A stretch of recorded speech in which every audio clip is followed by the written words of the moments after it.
प्रयागराज के चमनगंज इलाके में शॉर्ट सर्किट से पाइप के गोदाम में भीषण आग लग गई और देखते ही देखते आग ने विकराल रूप धर लिया। गोदाम में रखा लाखों का सामान जलकर खाक हो गया। सूचना मिलते ही फायर ब्रिगेड की टीम मौके पर पहुंची। कड़ी मशक्कत के बाद आग को बुझाया गया। यमुनानगर जोन के कोरांव के चमनगंज इलाके का ये पूरा मामला है।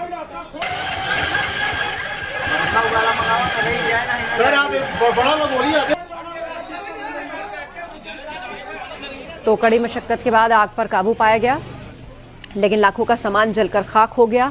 आपको तस्वीर दिखा रहे हैं प्रयागराज से। पाइप गोदाम में भीषण आग लगी। मौके पर अफरा तफरी का माहौल बन गया। फायर ब्रिगेड की गाड़ियां मौके पर पहुंची। आग को बुझाने का काम शुरू किया गया। कहा जा रहा है कि शॉर्ट सर्किट के कारण ये आग लगी है। तो गोदाम में लाखों का सामान रखा था, वो भी जलकर खाक हो गया।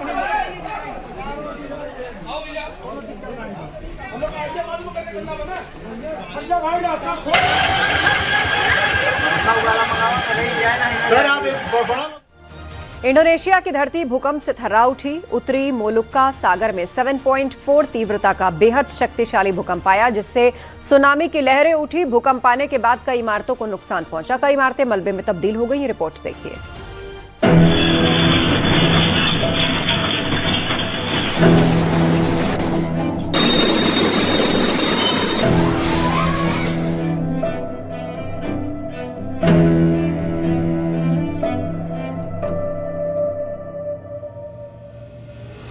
इमारतें हिल रही हैं,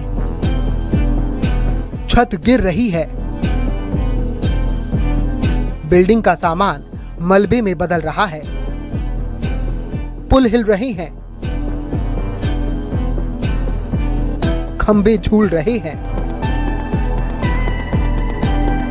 लोग दहशत में हैं, बस किसी तरह जान बच जाए। ज्वालामुखी वाले देश इंडोनेशिया में धरती कांपी और कुछ ही पलों में जिंदगी घुटनों पर आ गई। इंडोनेशिया में 7.4 तीव्रता के भूकंप ने जमीन के साथ साथ लोगों का हौसला भी हिला दिया। ऊंची ऊंची इमारतें झूलती नजर आईं, घरों में रखा सामान जमीन पर आ गिरा। हर तरफ अफरा तफरी, चीख पुकार मच गई। इंडोनेशिया के पूर्वी हिस्से में टेनेंट शहर के पास ऐसी धरती हिली जिससे लोग दहशत में आ गए। इंडोनेशिया से आ रही एक एक तस्वीर खौफनाक है। भूकंप का केंद्र मुल्लुक्का सागर में जमीन से करीब 35 किलोमीटर की गहराई में था। तेज झटकों के बाद लोग घबराकर घरों और दफ्तरों से बाहर निकल आए। भूकंप के तुरंत बाद प्रशासन ने सुनामी अलर्ट जारी कर दिया। मॉनिटरिंग एजेंसियों ने भूकंप केंद्र से करीब 1000 किलोमीटर के दायरे में खतरनाक लहरों की आशंका जताई है। कुछ इलाकों में समुद्र की लहरें उठने की भी खबर है। मिन्हासा शहर में एक 70 साल की महिला की मौत हो गई। कई घरों और इमारतें जमींदोज हो गए। मलबा बर्बादी को बयां कर रहा है। प्रशासन ने लोगों से सतर्क रहने की अपील की है। समुद्र तट और तटीय इलाकों से दूर रहने को कहा गया है। कुछ जगहों पर फिर भूकंप के झटके महसूस किए गए हैं, जिससे लोगों में डर का माहौल बना हुआ है। फिलहाल प्रशासन की हालात पर नजर बनी हुई है। सुनामी के खतरे को देखते हुए अलर्ट जारी किया गया है। साल 2018 में इंडोनेशिया के सुलावेसी में आए भूकंप और सुनामी में 4300 से ज्यादा लोगों की मौत हुई थी। Bureau report, news 18।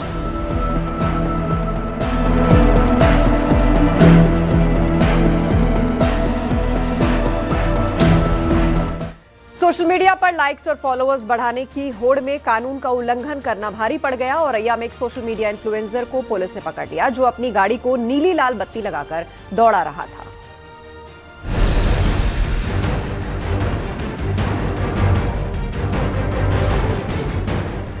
रौब दिखाना पड़ गया भारी। फॉलोअर्स बढ़ाने के लिए फर्जी पुलिस स्टाइल। अवैध लाल नीली बत्ती लगाकर बनाया वीडियो। रात के वक्त सड़क पर नीली लाल बत्ती वाली गाड़ी दौड़ रही है। ऐसा लग रहा है मानो पुलिस इसमें बैठी है, लेकिन ऐसा बिल्कुल नहीं है। सोशल मीडिया का दौर है। खुद को मशहूर करने के लिए लोग तरह तरह के वीडियो बनाते हैं। यहाँ भी कुछ ऐसा ही मामला है। ये कोई पुलिस की गाड़ी नहीं, बल्कि एक सोशल मीडिया इन्फ्लुएंसर की है, जो फॉलोअर्स बढ़ाने की चाह में वीडियो बना रहा था। तस्वीरें औरैया के बिधुना इलाके की हैं, जहां एक सफेद थार गाड़ी पर अवैध रूप से लाल नीली बत्ती लगाकर सड़क पर दौड़ाई जा रही थी।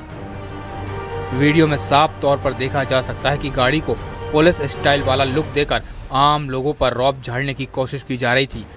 राहगीरों में भी भ्रम की स्थिति पैदा हो रही थी। वीडियो बना तो सोशल मीडिया पर तुरंत वायरल हो गया। इसके बाद पुलिस ने भी एक्शन लेने में देर नहीं लगाई। मामले को गंभीरता से लेते हुए एसपी के निर्देश पर पुलिस टीम ने घेराबंदी कर गाड़ी को पकड़ लिया। पुलिस ने तुरंत कार्रवाई करते हुए गाड़ी को सीज कर दिया और 6,500 रुपए का चालान भी काट दिया। आरोपी का नाम मोहम्मद आरिफ बताया गया है। पुलिस ने कार्रवाई करके उन लोगों को भी संदेश दिया है जो इस तरह कानून का उल्लंघन करने में पीछे नहीं रहते। पुलिस ने साफ कर दिया है, जो भी नियमों की अनदेखी करेगा उसे बर्दाश्त नहीं किया जाएगा।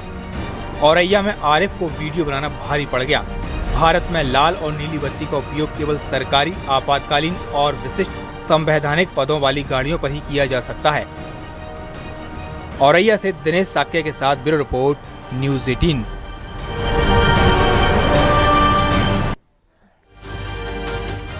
रामपुर में शादी की पहली रात में कुछ ऐसा हुआ जिससे दूल्हा अस्पताल पहुंच गया। दावा ये है कि दूल्हा और दुल्हन के बीच हाथापाई हो गई और अगले दिन दोनों पक्षों के बीच मारपीट तक हो गई। इसमें दूल्हा बुरी तरह से घायल हो गया। आप ये रिपोर्ट देखिए और दूल्हे के जख्मों का अंदाजा लगाइए। ओ भैया, मैं इसके साथ नहीं रहूंगा। अगर मैं इसके साथ रहा तो मैं मर जाऊंगा। 7 फेरों के बाद बवाल, सुहाग रात पर संग्राम। दुल्हन ने दूल्हे को जड़ा थप्पड़, रिश्ता टूटा, दूल्हा अस्पताल पहुंचा। शादी की खुशियां महज एक रात में ही हिंसा में बदल गई। सुहाग रात पर दुल्हन ने दूल्हे के साथ रहने से इनकार कर दिया। कहा जा रहा है कि दोनों में ऐसी अनबन हुई जिसके बाद बात मारपीट तक पहुंच गई। आरोप है कि दूल्हे ने भी दुल्हन से हाथापाई की। सुहागरात के दौरान दुल्हन ने दूल्हे को अपने करीब आने से साफ मना कर दिया। दुल्हन ने जो कहा उससे दूल्हे के होश उड़ गए। उसने बताया कि वो किसी और से प्यार करती है और ये शादी उसे किसी भी कीमत पर मंजूर नहीं है। सुहागरात की सेज से शुरू हुई सदावत ने बहुत बड़ा रूप ले लिया। जब दूल्हे के परिजनों ने सुना तो वो भी दंग रह गए। इसके बाद लड़की के परिजनों को झगड़े के बारे में बताया गया। मामला यही नहीं रुका, पंचायत बुलाई गई जहां दोनों पक्षों के बीच समझौते की कोशिश की जा रही थी, लेकिन बातचीत के दौरान माहौल बिगड़ गया। आरोप है कि दुल्हन पक्ष के लोगों ने दूल्हे पर हमला कर दिया। इस हमले में दूल्हे का सिर तक फट गया और वो लहूलुहान हो गया। आनन फानन में दूल्हे को गंभीर हालत में अस्पताल में भर्ती कराया गया। मेरा था सुहागरात वाला दिन था ये। लड़की ने मतलब मैंने निकाला, लड़की गहरी मैं तेरे साथ नहीं रहना चाहती, मेरी जबरदस्ती शादी करवाई है घर वालों ने। लड़की ने मेरे रेप के मारे मुंह पे, सही है, और छे पकड़ा गला और ये देखो चेन दिखाता हूँ, मेरे गले में चेन पड़ी हुई थी, पूरी चेन तोड़ दी। ये देखो और अंगूठी और ये देखो मुझे डबल बेड पे फेंका इनने। ये देखो मेरे चोट पूरी टांग में मोजाई पड़ी है। ओ भैया, मैं इसके साथ नहीं रहूंगा। अगर मैं इसके साथ रहा तो मैं मर जाऊंगा। मामला रामपुर के बिलासपुर थाना क्षेत्र का है, जहां शादी 29 मार्च को किच्छा में सामूहिक विवाह समारोह में हुई थी। शादी पूरे रीति रिवाज और खुशी के माहौल में संपन्न हुई, लेकिन एक ही रात में हालात पूरी तरह बदल गए। वहीं इस घटना के बाद दोनों परिवारों के बीच तनाव का माहौल बना हुआ है। शादी जैसे पवित्र रिश्ते का इस तरह हिंसा में बदल जाना सवाल खड़े करता है। फिलहाल पुलिस पूरे मामले की जांच पड़ताल में जुटी है। रामपुर से विशाल सक्सेना के साथ bureau report, news 18 UP Uttarakhand. Mau से एक हैरान करने वाला मामला सामने आया, जहां एक जिंदा महिला को सरकारी कागजों में मृत घोषित किया गया। अब वो अधिकारियों को खुद के जिंदा होने के सबूत दे रही है।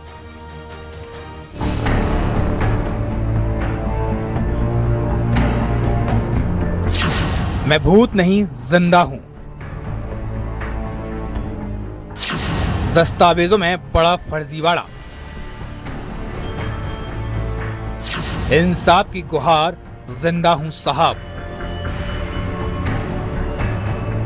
मऊ के आदेढी गांव का यह मामला है। जहां नसीरन नाम की बुजुर्ग महिला अपने जिंदा होने का सबूत देने के लिए दर दर भटक रही है। उसका दावा है कि उसे सरकारी रिकॉर्ड में मृत घोषित कर दिया गया है, जिसके चलते उसे किसी भी सरकारी योजना का लाभ नहीं मिल पा रहा है। आरोप है कि गांव के कुछ लोगों ने अधिकारियों से मिलीभगत कर परिवार रजिस्टर में नसीरन को मृत दिखा दिया और इसके बाद उसकी संपत्ति भी अपने नाम करा ली। हैरानी की बात यह कि कागजों में नसीरन को 2 बार मृत और 1 बार जिंदा भी दिखाया गया है। नसीरन का कोई परिवार नहीं है, न पति और न ही बच्चे। इस तरह उनका कोई सहारा नहीं है, आय का साधन भी नहीं है। आरोप है कि साल 2010 में परिवार रजिस्टर में नसीरन को मृत दिखाकर उनकी जगह मोहम्मद सिराजुल का नाम फर्जी तरीके से विरासत में दर्ज करा दिया गया। इसके बाद जमीन को दूसरे लोगों के नाम पर बेच दिया गया। नसीरन का कहना है कि धोखे से पूरी कार्रवाई की गई है। का कहबू साहब से का कहबू साहब से यह कहो कि हमको मुआ दिल हुए लोगन, हम अभी जिंदा हैं। हाँ जिंदा कर देवे। हाँ इस तरह के कई मामले समय समय पर सामने आते रहते हैं, जो गंभीर लापरवाही को दिखाता है। फिलहाल आला अधिकारी जांच की बात कह रहे हैं, वहीं बुजुर्ग महिला को इंसाफ का इंतजार है। मऊ से अभिषेक राय के साथ ब्यूरो रिपोर्ट, न्यूज़ 18।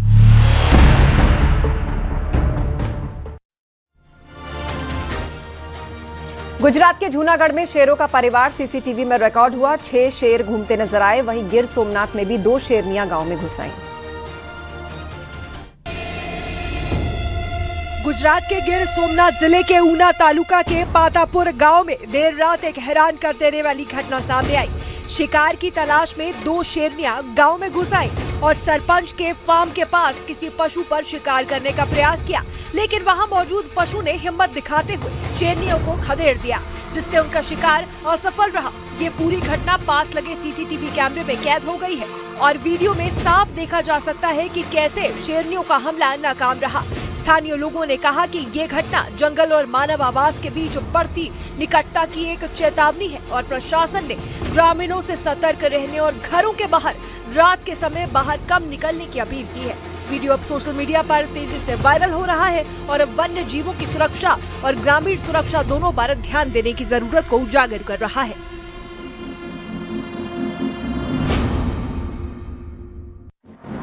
गुजरात के जूनागढ़ जिले के भवनाथ इलाके से एक चौंकाने वाली तस्वीर सामने आई है, जहां देर रात एक साथ 6 शेरों का परिवार सड़क पर घूमता हुआ नजर आया।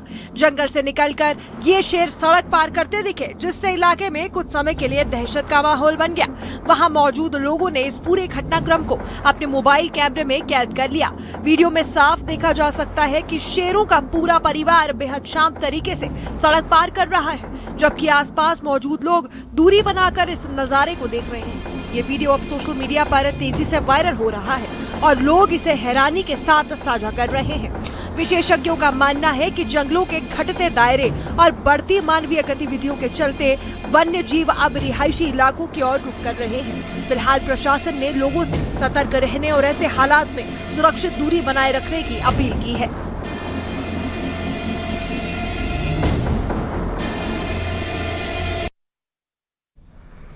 सोनभद्र का ऐतिहासिक विजयगढ़ किला इन दिनों विवादों में है। किले के भीतर एक सरोवर को लेकर इतिहास और आस्था आमने सामने है। सरकार के निर्देश पर जांच शुरू हो गई है।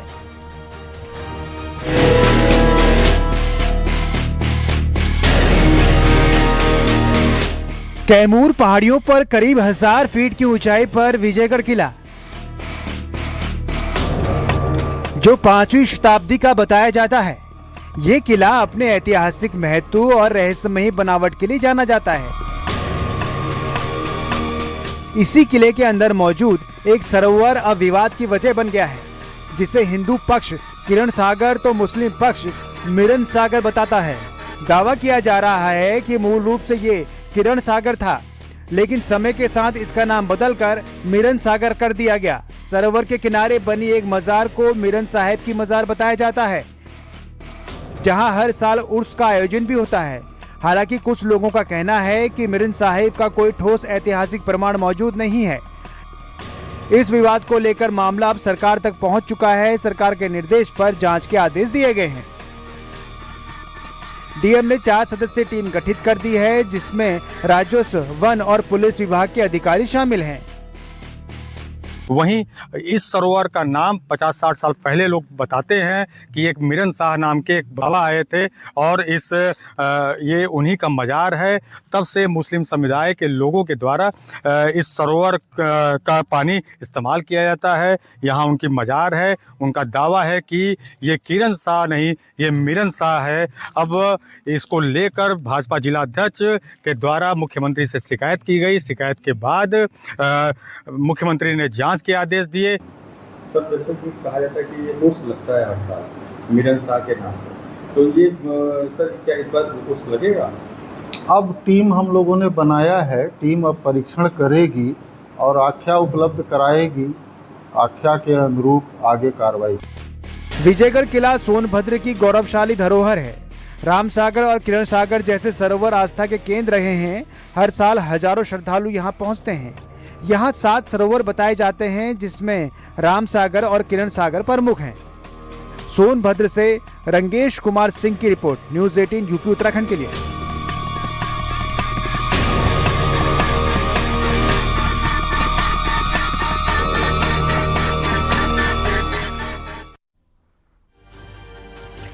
जिनके कॉमेडी के लोग मुरीद हैं, जिनका अंदाज धुरंधर मूवी में लोगों को खूब पसंद आया। जमील जमाली पहुंचे महाकाल के दर पर और उसके बाद किस तरह का हास्य रंग उनका देखने को मिला, आपको दिखाते हैं।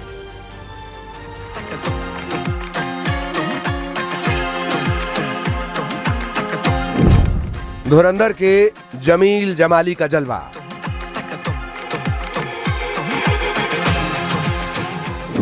पाकिस्तानी पॉलिटिशियन बने अप्रैल फूल।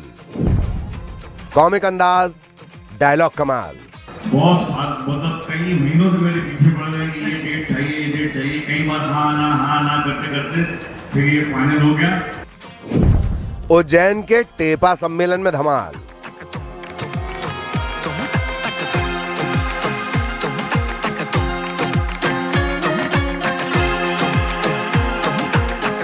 धुरंधर मूवी में जिनके डायलॉग पर तालियां बजीं, जिनकी कॉमिक टाइमिंग पर सीटियां बजीं, पाकिस्तानी पॉलिटिशियन की रोल अदायगी पर जिन्होंने खूब वाहवाही लूटी, वो जमील जमाली महाकाल की नगरी में आए।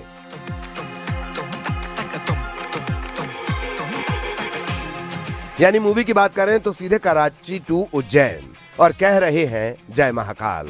और उनका वो खास डायलॉग भी जिसने धुरंधर मूवी में धमाल मचा दिया है। फिल्म एक्टर राकेश बेदी, जो अपनी कॉमेडी के अंदाज के लिए जाने जाते हैं, धुरंधर मूवी में पाकिस्तानी पॉलिटिशियन जमील जमाली का किरदार उन्होंने निभाया है। मशहूर अभिनेता राकेश बेदी उज्जैन में अंतर्राष्ट्रीय मूर्ख दिवस के मौके पर 53वें अखिल भारतीय टेपा सम्मेलन में शामिल हुए, जिनके अंदाज ने सबको फ्लैट कर दिया। बहुत मतलब कई महीनों से मेरे पीछे पड़ गए कि ये डेट चाहिए, ये डेट चाहिए। कई बार हाँ ना करते करते फिर ये फाइनल हो गया। और मैं सिर्फ यहाँ पर एक ही वजह से आया हूँ, एक तो महाकाल की नगरी है और आप हमेशा प्यार करते हैं, बहुत प्यार देते हैं हमेशा, पहले भी आ चुका हूँ। और दूसरा सबसे बड़ा कारण ये है कि पहले हमारे इंडिया में, हमारे भारतवर्ष में कई जगह टेपा सम्मेलन या मूर्खों को सम्मानित करने के इस तरह के कार्यक्रम हुआ करते थे, वो सब फेल हो गए। यही है तो चल रहा है। इस खास मौके पर नामचीन हस्तियां भी शामिल हुई। हंसी का तड़का था तो व्यंग वाली चुटकी भी, और मजाकिया अंदाज में चला धुरंधर के जमील जमाली पर मुकदमा भी। उज्जैन की कालिदास एकेडमी में एक खास प्रोग्राम हुआ। वहीं देश भर से आए कवियों ने भी अपनी हास्य और व्यंग से भरपूर कविताओं से माहौल में जोश भर दिया। टेपा सम्मेलन में एक्टर राकेश बेदी को दिया गया मुख्य टेपा का सम्मान।